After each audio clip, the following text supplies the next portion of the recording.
She stood in line, polished and poised, but her world faltered with a single beep.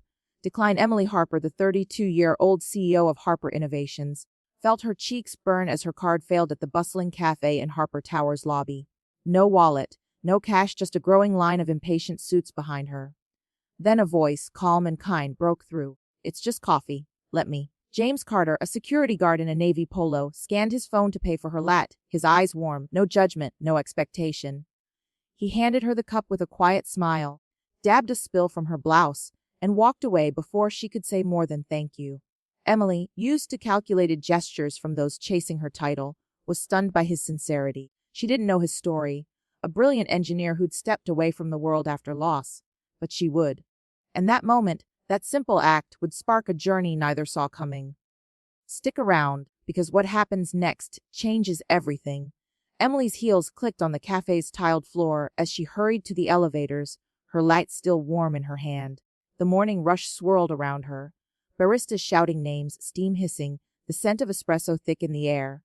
She barely noticed, her mind on James, the security guard who'd paid without hesitation. His badge had read James Carter, his face unassuming but steady, like someone who'd seen more than he let on.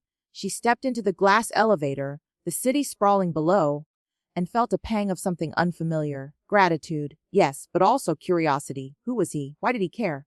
Most people in Harper Tower angled for her attention, their kindness laced with ambition. James had just walked away. In her 28th floor office, Emily sank into her chair, the skyline a blur outside her windows. Her day was packed, board meetings, a tech expansion pitch, but her thoughts kept drifting to that napkin, now tucked in her satchel, faintly stained with coffee. She opened her laptop, the day's agenda glaring, but instead, she pulled up the company's hiring portal. Harper Innovations was launching a digital infrastructure project, and she'd insisted on reviewing the shortlist herself, tired of HR's algorithm-driven cuts. Flipping through resumes, she froze. James Carter. His name sat in the rejection pile, marked in ready employment gap, insufficient explanation. Her pulse quickened. She dug deeper. The resume told a story of brilliance. Senior systems engineer at TechCore Solutions, 8 years of accolades, leading teams on cutting-edge projects. Then, 3 years ago, nothing. A blank space labeled personal leave. Emily frowned, her fingers hovering over the keyboard. She searched his name, cross-referencing public records. An article from a local paper, buried in archives, stopped her cold. Engineer quits after family tragedy and highway crash. A photo showed James, younger, standing at a memorial, his face hollow, a single rose in his hand. Emily's breath caught. He'd lost everything, a wife, a daughter, and walked away from a career most would kill for. She leaned back, the resume heavy in her hands. That quiet man in the navy polo, opening doors in her building, had once built systems that powered cities, and he'd paid for her coffee without a second thought. Why apply for an entry-level tech role? Why hide his past? She scanned his application's notes seeking purpose, not pity, ready to rebuild on my terms. Her throat tightened. HR had seen a gap and discarded him. She saw a survivor. Emily grabbed a pen, crossed out the red mark, and wrote a priority interview, CEO direct. Her assistant, Sarah, poked her head in. Need anything? Yes, Emily said, not looking up. Pull HR's full file on James Carter. Set a 1-on-1 for Thursday. The days before the interview were a blur of meetings, but Emily's mind kept circling back to James. She caught glimpses of him in the lobby, checking badges, nodding to passersby. He didn't see her watching, didn't know she was piecing together his story. She wondered if she'd have noticed him without that coffee moment, if she'd have looked past the uniform to the man beneath. Thursday arrived, and James stepped into her office, his security badge swapped for a plain button down, his posture calm but guarded. Sit, please, Emily said, gesturing to a chair. He did, his eyes meeting hers, steady but curious. You're wondering why you're here, she said, a faint smile tugging at her lips. Besides the coffee, he asked, his tone light but careful. She opened his file. 8 years at TechCore, promotions, then a gap. You didn't explain it. Most don't read past that, he said, unflinching. I didn't want a job out of sympathy.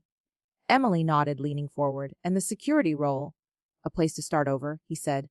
Somewhere I could think, breathe, figure out what's next. She studied him, the quiet strength in his words. You're overqualified for what you applied for, she said. Why aim low? Because I wanted to earn it, he replied. Not ride on what I used to be. His honesty hit her raw and unpolished, like the napkin he'd handed her. Emily slid a folder across the desk. This isn't about coffee, she said. It's about what I see in you. He opened it. A lead systems consultant role for the digital project, not entry level, but a position that matched his expertise. His eyes widened just for a moment. Why me? He asked. Because you didn't ask for this, she said. Because you see people, not titles. I need that. He held the folder, his fingers tracing the edge. I'll do it, he said, but one condition. She raised a brow. What? Let me buy the next coffee, he said, a grin breaking through. Emily laughed. The sound light in the heavy room. Deal. That night, Emily sat alone in her office, the city lights twinkling below. She thought of James's resume, his loss, his quiet act of kindness. She'd built Harper Innovations on strategy, ambition, but how many James Carters had she overlooked? Their value hidden by gaps or uniforms. His words echoed. Earn it. Not right on what I used to be. She pulled out the napkin from her satchel, its coffee stain faint now. A small gesture had led her here, to a man who'd changed her lens on leadership, on life. She wasn't sure what came next, but for the first time, she felt ready to find out. James Carter stepped off the elevator onto the 24th floor of Harper Tower, his new ID badge clipped to a pressed button-down shirt. The air was different up here. Cleaner, scented with polished wood and ambition.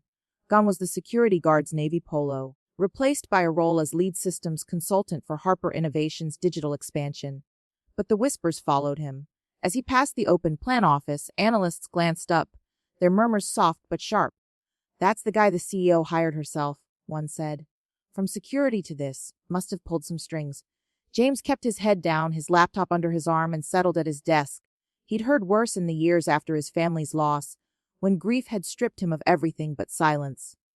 Emily's faith in him was a lifeline, but proving it to others, and himself, would take more than a coffee and a contract. His first week was quiet, deliberate. He studied the company's systems, mapping data flows, spotting inefficiencies no one else had flagged. Meetings were a gauntlet of skeptical eyes, senior engineers testing him with pointed questions. He answered with precision, his voice steady, grounded in 8 years at TechCore before life unraveled. Emily didn't hover, but her presence was felt. A new software license on his account, a quiet email with access to restricted project logs. She was watching, trusting, giving him room to build. James worked late, the city lights beyond his window a silent audience. He wasn't chasing glory. He was chasing purpose. Something to fill the void left by a wife and daughter gone too soon. The turning point came in a packed strategy session, the room thick with tension. Harper's digital platform was lagging, costing thousands daily in delays. Engineers debated fixes, their voices sharp, ego sharper. James stood, his slides simple but clear. I've audited the system, he said, pulling up a diagram. 4 bottlenecks in the data pipeline are choking throughput. Here's the issue, redundant syncs and outdated caching. He clicked through, showing a solution. Streamline these, add predictive load balancing, and we cut latency by 70%. Save $400,000 a year. Heads turned, murmurs fading into focus. A senior engineer, Mark, leaned forward. How'd you catch that? James met his gaze. I looked where no one else did. Questions followed, technical, probing, respectful. He answered each, his confidence quiet but unshakable. The room emptied, but Emily lingered, her navy blazer slung over her arm. Nice work, she said, her smile warm. You read the system like a book. James packed his notes. Just doing what I know, he said.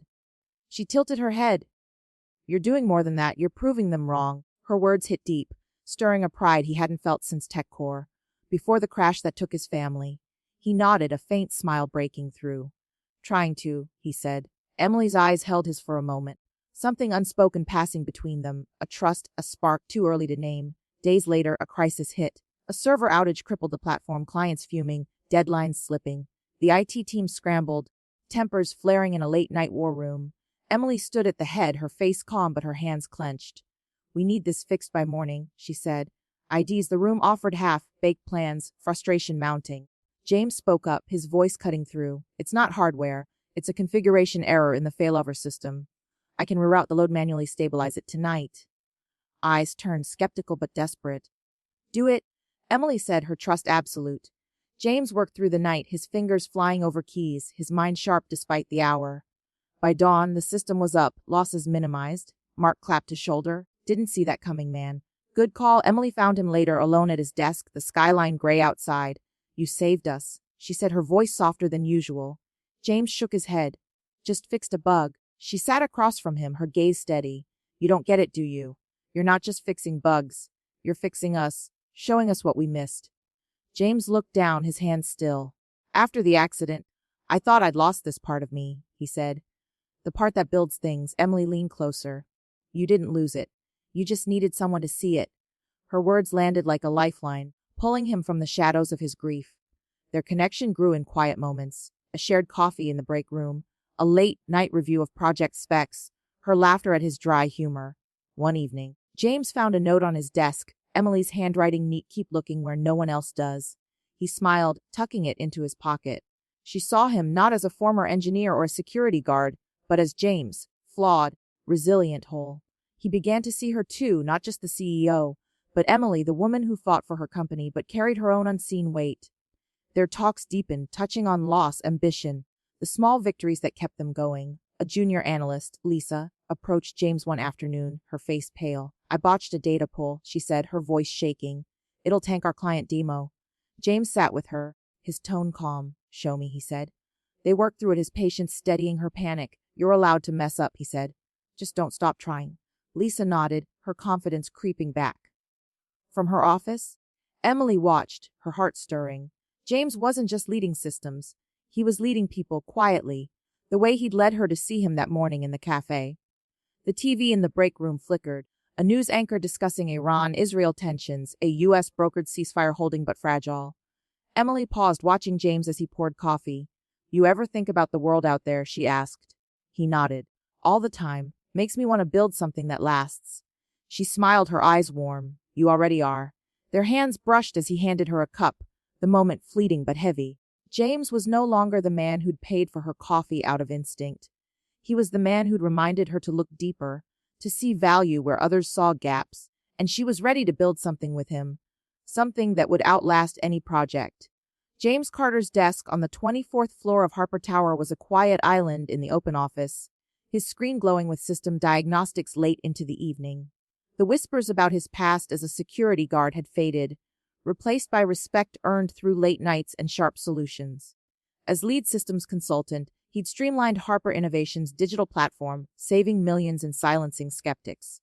But it was the small moments, helping Lisa fix her data error, answering Mark's technical questions with patience, that defined him. Emily Harper saw it all, her trust in him deepening into something more, though neither had named it yet. The coffee he'd paid for months ago, that simple act of kindness, had sparked a connection that was reshaping their lives, one quiet gesture at a time. A Monday morning brought chaos. A leaked memo about budget cuts hit the news, sparking panic among Harper's regional teams. The boardroom was a storm of accusations, executives grilling Emily. How did this slip through? One demanded. Is leadership even prepared? Another jabbed. Emily stood at the head, her face composed but her hands tight around a pen. James, seated near the back, felt the weight of her solitude. He hadn't planned to speak, but her fleeting glance, steady but strained, pulled him forward. With respect, he said, his voice calm but firm. Blaming Emily doesn't fix this. The leak came from an outdated email protocol my team missed. I own that. Heads turned, the room stilling. But while you're pointing fingers, she's been here past midnight, cleaning up messes we all made. Let's focus on solutions. The silence was heavy, then shifted. Emily's eyes met his, gratitude flickering. Thank you, James, she said, her voice softer. The meeting turned productive, tempers cooling. Afterward, Emily lingered, stacking papers as others left. James waited by the door. Why'd you do that? She asked, her guard down. You were alone, he said simply. I know that feeling. She crossed her arms, a rare vulnerability in her posture. You think showing up's enough. Sometimes it is, he said. Their eyes held, a quiet understanding passing between them. Emily nodded, a faint smile breaking through. You're good at this, she said. At what? Seeing people, she replied, and walked out, leaving him with a warmth he hadn't felt in years. Their bond grew in stolen moments, a shared laugh over a glitchy projector, a late-night pizza during a system overhaul. One evening, James found a mug of chamomile tea on his desk, Emily's handwriting on a note. You look tired. Take a break, he smiled, tucking it beside her earlier note in his drawer. She was seeing him too, not just the consultant but the man who'd lost a family, who'd rebuilt himself quietly.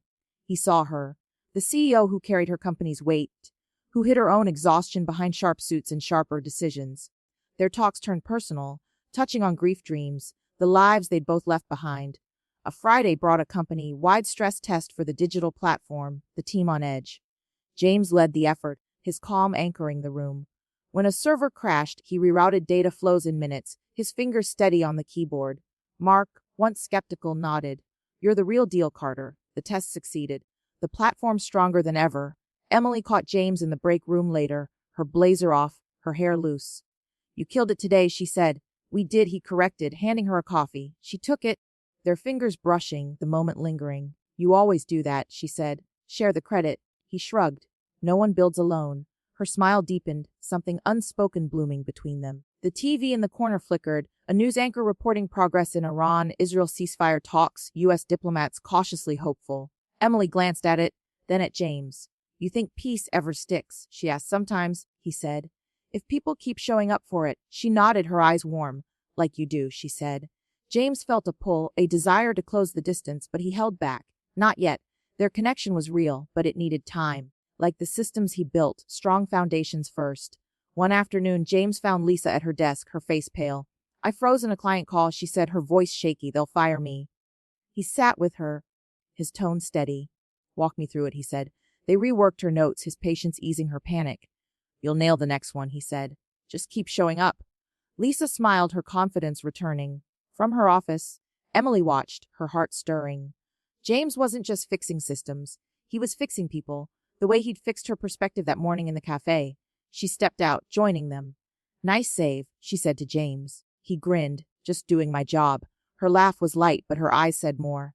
A late-night system review brought them together again, the office dark except for their screens. Emily leaned over James's desk, pointing at a data model. This is brilliant, she said. How'd you see it? Same way I saw you needed coffee, he said, his tone teasing but warm. She laughed, then grew quiet. You see a lot, don't you? She asked. Trying to, he said, his voice soft. Their hands brushed as they reached for the same pen, and neither pulled away. The moment felt like a threshold, their connection deepening into something neither could ignore. The next day, a junior engineer, Tom, approached James. I heard you used to be a big shot at TechCore, he said. Why'd you start over?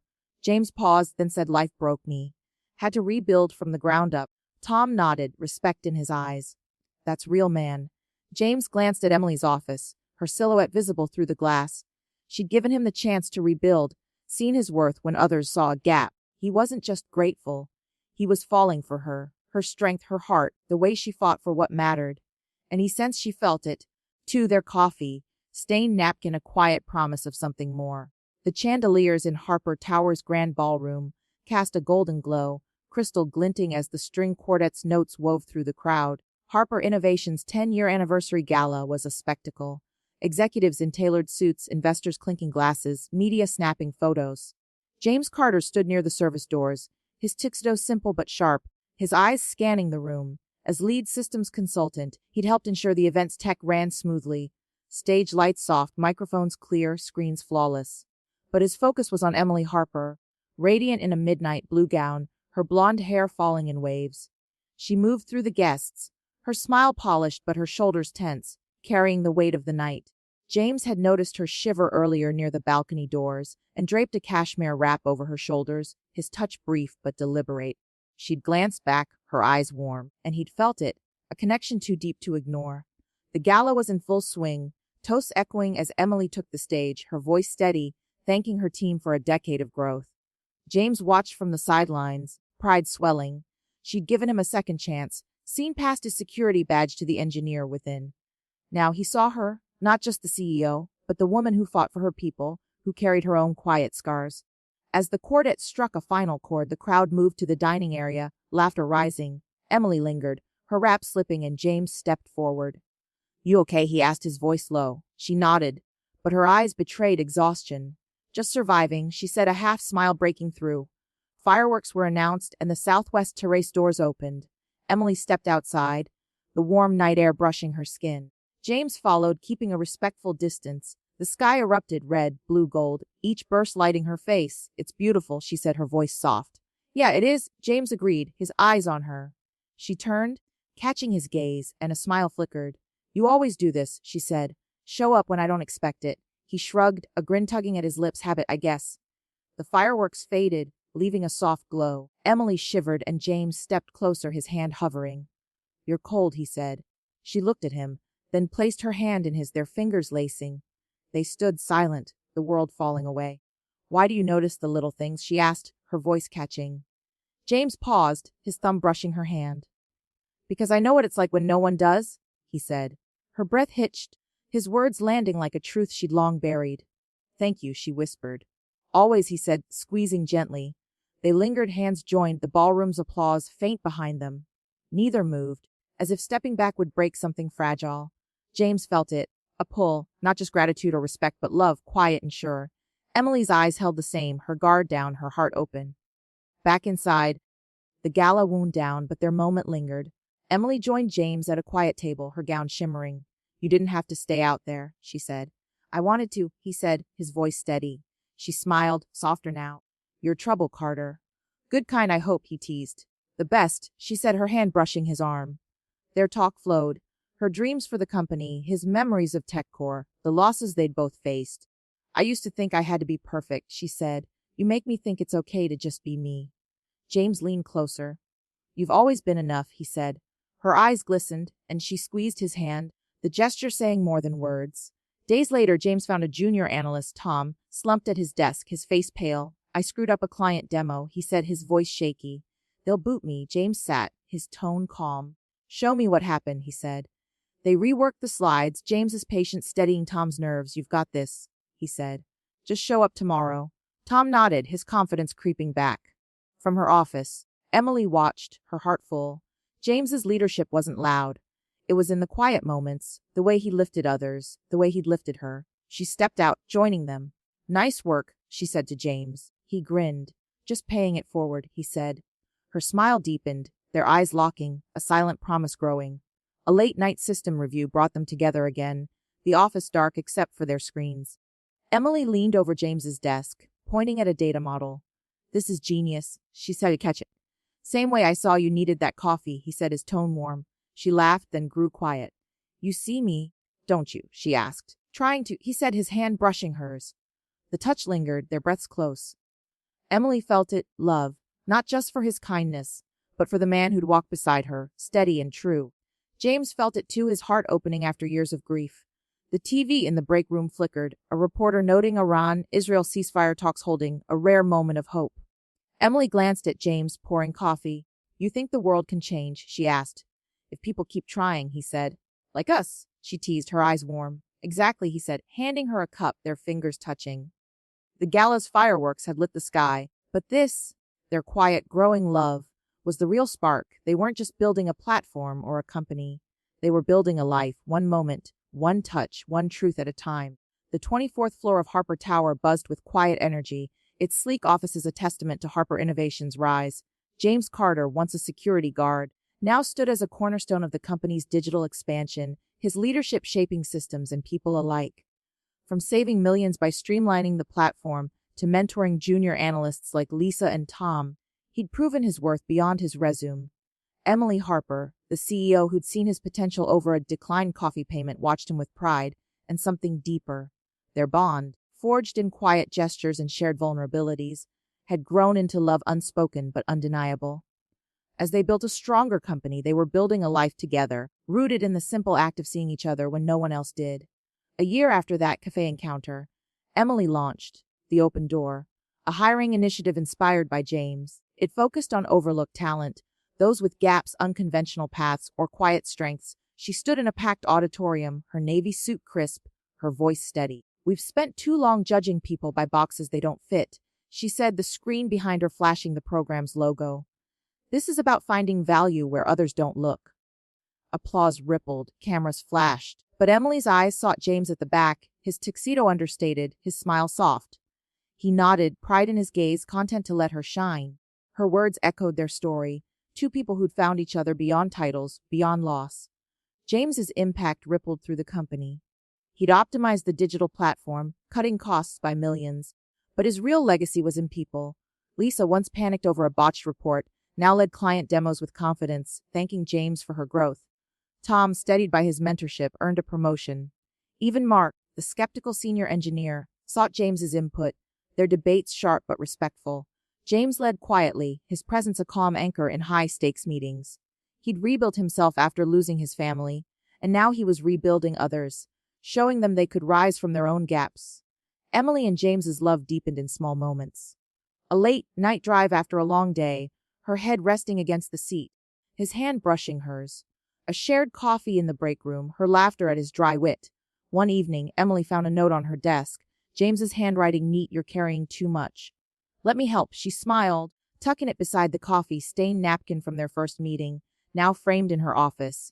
They talked of their pasts, her pressure to prove herself as a young CEO, his grief after the crash that took his wife and daughter. "I thought I'd never feel this again," he told her once, his voice low. Emily squeezed his hand. "Neither did I." The company gala had been a turning point. Their hands joined under fireworks, their hearts aligning. Since then, they'd grown closer, balancing work and love with care. Emily leaned on James during crises, like a recent data breach that threatened a client deal. He'd worked through the night, tracing the hack to a phishing flaw, his fix saving the contract. "You're my rock," she told him, her eyes soft. "Just returning the favor," he said, his grin warm. Their love wasn't loud. It was in the quiet, in the way he left chamomile tea on her desk, in the way she ensured his team had every resource. The open door gained national attention, with companies adopting its model. Emily's speeches credited James, though he shaded from the spotlight. "You're the reason this works," she told him after a conference, her hand in his. "You showed me what to look for." He shook his head. "You were always looking," he said. "I just gave you a reason." Their banter hid a deeper truth. They'd changed each other, peeling back layers of ambition and grief to find something real. Emily's board noticed, too, praising her shift to human-centered leadership, unaware it stemmed from a man who'd once opened doors in the lobby. One afternoon, James found a young intern, Mia, near tears at her desk. "I lost a data set," she said, her voice breaking. "I'm done here." James sat, his tone steady. "Walk me through it," he said. They recovered the data, his patience easing her panic. "You're tougher than this," he said. "Keep going." Mia nodded, her confidence returning. Emily, passing by, paused, her heart full. James's leadership mirrored his kindness that morning in the cafe, quiet, transformative. She joined them, her smile warm. "You're a natural," she said to James. He grinned. "Learn from the best," he said, winking at her. The TV in the break room flickered, a reporter noting Iran, Israel ceasefire talks stabilizing, U.S. efforts yielding cautious hope. Emily glanced at James, pouring coffee. "Worlds holding together," she said. "For now," he replied, handing her a cup. Their fingers touched, a familiar spark. They'd built something enduring, a company stronger for its people, a love stronger for its honesty. Emily's initiative was changing lives, giving second chances to those overlooked, just as she'd given James. He'd found purpose, not just in systems, but in them. 6 months later, Harper's Memorial Cafe opened in the tower's lobby, a nod to their story. It served coffee with a mission. Profits funded, the open door. Scholarships. James and Emily stood behind the counter on opening day. Her suit traded for an apron, his grin wide. "You owe me a lat," he teased, scanning her order. She laughed, her card approved this time. "Deal's a deal," she said, their hands brushing. Customers watched, unaware of the journey behind their smiles. A declined card, a quiet kindness, a love that reshaped a company and 2 lives. Emily stood outside Harper's Memorial Cafe, the city lights reflecting off the tower's glass. The stars above were faint, but they reminded her of the gala's fireworks, when she and James first dared to hold hands. A year ago, she'd been a CEO chasing perfection, blind to the quiet heroes around her. James, with his steady heart, had changed that, showing her that love and leadership start with seeing, really seeing, someone's truth. Their story began with a coffee, but it grew into something timeless, a company that valued people, a love that healed old wounds, a legacy of second chances. She felt James's hand slip into hers, his warmth grounding her. "We did good," he whispered. "We're just starting," she said, leaning into him. Her heart was full, steady, whole. If stories like this move you, hit the like button and subscribe. There's more to come. Never underestimate a small act of kindness. It might just change the world.